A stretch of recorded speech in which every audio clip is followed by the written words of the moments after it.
And I very early on just fell in love with the British Riding Pony. It's the prima donna of all our ponies, and there's nothing like it in the world. And I genuinely think that, nothing.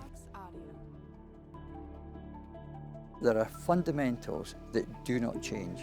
I'm talking about good feet on a pony or a horse. Good limbs, really important. And not just because it pleases me, but it's because in the old days, the fundamentals were laid down by people who worked with horses, and they had to keep them sound. I've described it as the model on the catwalk, the Naomi Campbell. We're looking for this lovely balanced pony with a long elegant front. It's still a powerhouse behind that shows strength and quality. It's carried daily, that's what the term they use. In other words, it's free, and it's part of the freedom of the movement. It really sets it apart from other breeds, and we're lucky that it does.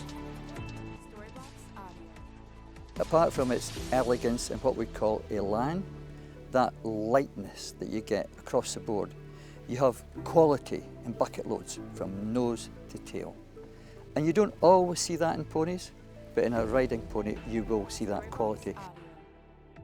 From in front, you should see a knee that's like a saucer looking at you. It should be big and round and flat. It should fall perpendicularly in the middle into a short cannon bone. That's the bone between the knee and the fetlock joint that's fluted. It should have straight sides to it and not round. That's a characteristic of ponies. And also height, that's the third thing. It has to be under 148 centimetres.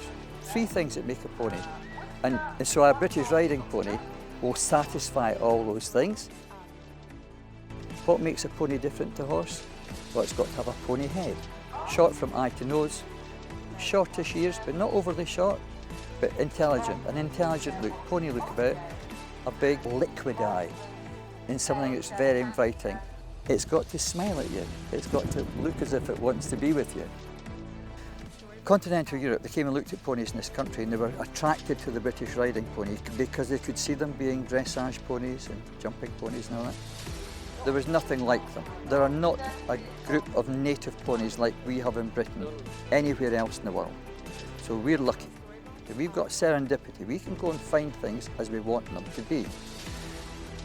So in terms to take the riding pony forward, I think we have to look to extending what appears to be its capability, because it is capable of doing lots of things, except people think it's too precious to do them. We actually have our riding ponies racing. It should be jumping. The British Riding Pony is really well placed to breed eventing ponies because it has natural athleticism, it has trainability, it will have the courage, because it's got a lot of thoroughbred in it. It'll have the courage to perform over jumps. We need ponies that like people. That's important. They've got to like people, and then next they've got to like being trained. And I think if breeders keep that in mind, there is a very rosy future for our riding ponies.